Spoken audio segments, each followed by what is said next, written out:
कुछ मसाइल पर बोलने की फरमाइश की गई है।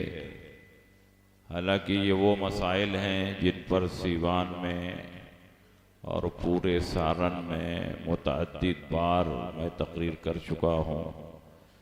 दलाइल व बराहीन के साथ इन मसाइल को वाज़ेह किया जा चुका है, मगर उसके बावजूद कुछ लोग हमेशा अपने उसी पुराने सवाल को दोहराते रहते हैं और बार बार जवाब देने के बावजूद भी इस्लाह कबूल नहीं करते। नबी अकरम सल्लल्लाहु अलैहि वसल्लम के ज़माने में किसी इमाम की तकलीद की कोई ज़रूरत नहीं थी, क्योंकि सबसे बड़े इमाम तो खुद हमारे हुजूर ही थे। सहाबा को जिस भी मसले में रहनुमाई चाहिए, नबी अकरम सल्लल्लाहु अलैहि वसल्लम की ज़ात मौजूद थी। सहाबा हुजूर की बारगाह में पहुँचते, मसाइल पूछते, दीन पूछते। नबी अकरम सल्लल्लाहु अलैहि वसल्लम दीन समझाने के लिए, शरीयत बताने के लिए आए थे, तो आप सहाबा को सारे मसाइल व अहकाम तफसील से बयान फरमाते। तो नबी के ज़माने में तकलीद की कोई ज़रूरत ही नहीं थी, क्योंकि नबी अकरम सल्लल्लाहु अलैहि वसल्लम जो सरापा फयूज़ो बरक़ात और अहकाम व मसाइल का सरचश्मा थे, जिनकी ज़बान से निकला हुआ एक एक लफ्ज़ खुद शरीयत है, वो मौजूद हैं, तो किसी और इमाम की तकलीद की हाजत नहीं। लेकिन नबी अकरम सल्लल्लाहु अलैहि वसल्लम दुनिया से तशरीफ़ ले गए, सहाबा का दौर आया, तो सहाबे किराम दूर दराज बिलादो अमसार में पहुँचकर दीन की तबलीग करते, इस्लाम की इशाअत करते। तो उस दौर में जो सहाबा कुरान व हदीस से मसाइल निकालने पर कादिर नहीं होते, वो उन सहाबा की तरफ रुजू करते जो कुरान व हदीस से मसाइल निकालने पर कादिर होते। ऐसे सहाबा की तादाद 21 है जो डायरेक्ट कुरान और हदीस से मसाइल का इस्तिंबात और इस्तिखराज करते थे, जिनमें चारों खुलफाए राशिदीन हैं।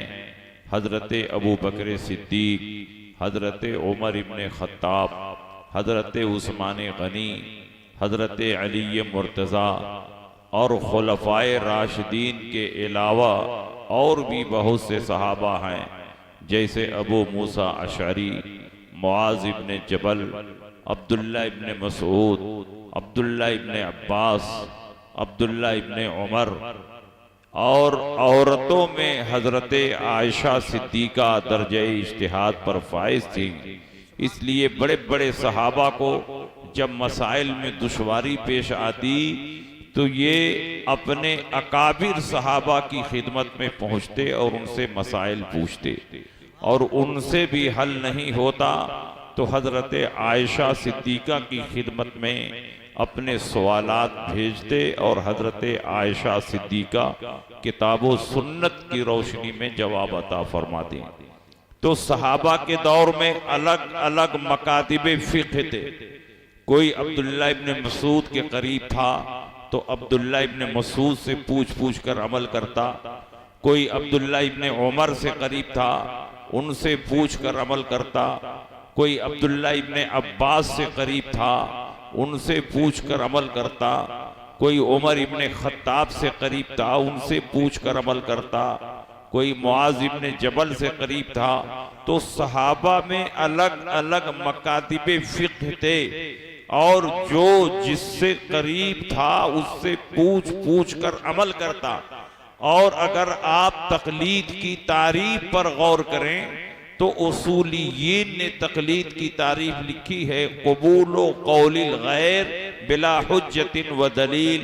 गैर की बात को बिला दलील मान लेना यही तकलीद है। गोया 21 सहाबा ऐसे थे कि जिनके सामने किताब और सुन्नत की दलीलें थीं, लेकिन आम सहाबा जो इनसे पूछ कर अमल करते वो दलील का मुतालबा नहीं करते थे, बल्कि ये सहाबा जो हलाल बताते उसे हलाल समझते, जिसे हराम बताते उसे हराम समझते, जिसे मकरूह बताते उसे मकरूह समझते, इसलिए कि इनके सामने किताब और सुन्नत की दलीलें नहीं थी, इनके सामने अकाबिरे सहाबा थे जिनको अल्लाह ने दर्जे इज्तिहाद पर फाइज किया। सुभान अल्लाह, सुभान अल्लाह। नारे तकबीर, नारे रिसालत, जिंदाबाद। अब अगर आप गौर करें तो तकलीद की हकीकत यहीं से समझ में आती है कि आम सहाबा किसी न किसी सहाबी से पूछकर अमल करते, किसी से पूछकर अमल करना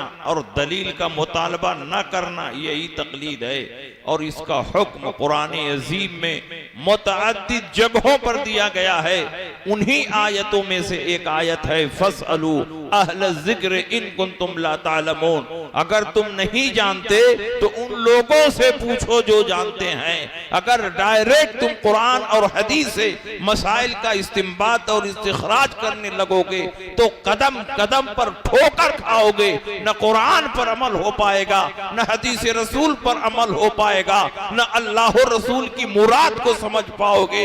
इसलिए अगर शरीयत की रूह पर अमल करना चाहते हो तो उनके पीछे चलो जिनको अल्लाह ने ये सलाहियत अता फरमाई है कि किताबों सुन्नत में छुपी हुई अल्लाह रसूल की मुराद को तलाश करने पर कादिर। क्या बात है, हक है। और जब ताबईन का दौर आया तो और ज्यादा तकलीद का रिवाज हुआ और दूसरी सदी हिजरी के बाद तो तकरीबन 4 इमामों की तकलीद पर इजमा और इत्तेफाक हो गया। अल्लामा तहतावी ने लिखा है कि पूरी उम्मते मोहम्मदिया का इस बात पर इजमा और इत्तेफाक है कि अब हक 4 मसालिक में मुनहसिर हैं। आदमी चाहे हनफी हो, चाहे शाफी हो, चाहे मालिकी हो, चाहे हम्बली हो, जो इन 4 से बाहर हुआ वो हकीकत में अहले सुन्नत से खारिज हुआ। इसलिए हक मुनहसिर हो चुका है। हनफियत, शाफियत, मालिकियत, हम्बलियत में अगर कोई अपने आप को सुन्नी कहता है तो उस पर लाजिम है कि सुन्नी होने के साथ साथ इन 4 मसालिक में से किसी मसलक की पैरवी करे और जिस इमाम और जिस मसलक की पैरवी करे तमाम मसाइल में उन्हीं के मसाइल पर अमल करे।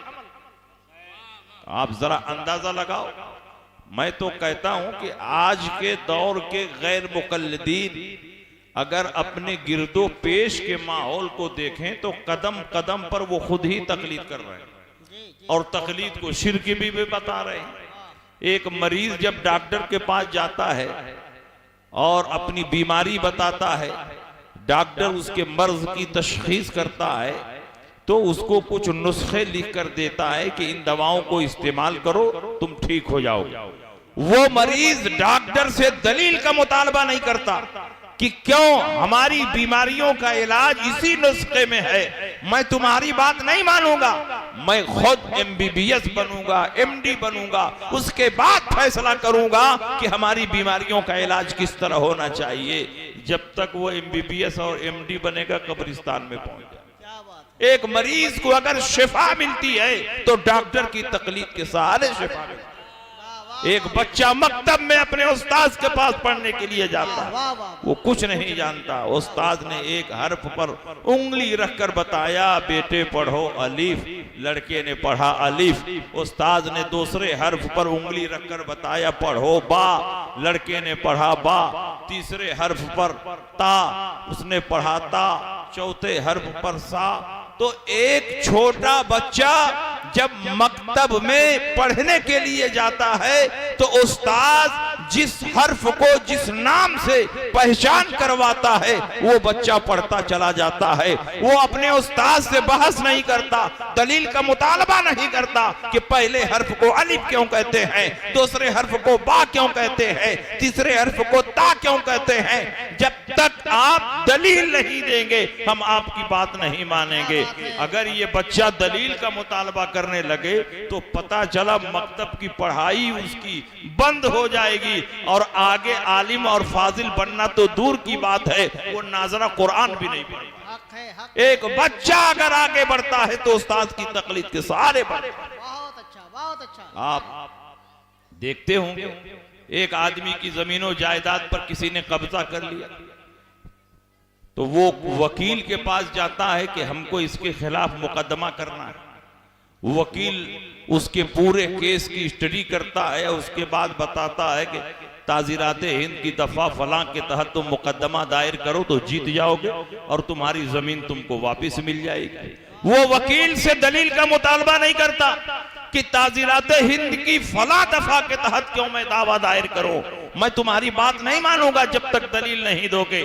मैं खुद LLB बनूंगा, मैं खुद वकील बनूंगा, उसके बाद फैसला करूंगा कि मुझको ताजीराते हिंद की किस दफा के तहत मुकदमा दायर करना चाहिए।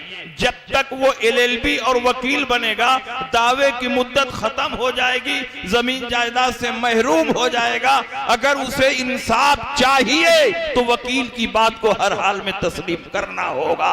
एक मजलूम को इंसाफ मिलता है तो वकील की तकलीद के सहारे इंसाफ मिलता है। एक बच्चे को इल्म मिलता है तो उस्ताद की तकलीद के सहारे इल्म मिलता है। एक मरीज को शिफा मिलती है तो डॉक्टर की तकलीद के सहारे शिफा मिलती है। जब दुनियावी मामलात में माहिरीन के कौल पर तुम एतमाद कर रहे हो और दलील का मुतालबा नहीं कर रहे हो तो शरीयत के मामले में तुम्हारी अपनी सलाहियत नहीं देखी जाएगी, बल्कि उसके कौल पर एतमाद करना होगा जिसको अल्लाह ने दर्जे इज्तिहाद पर फाइज किया है, मलके इस्तिंबात की सलाहियत अता फरमाई है और जिसको कुरान और सुन्नत से मसाइल निकालने पर कुदरत है। नारे तकबीर, नारे रिसालत। साक़िए कौसर कॉन्फ्रेंस खलीफा सरकार ताजुश शरिया अल्लामा मुफ्ती शमशाद अहमद साहब किबला मिसबाई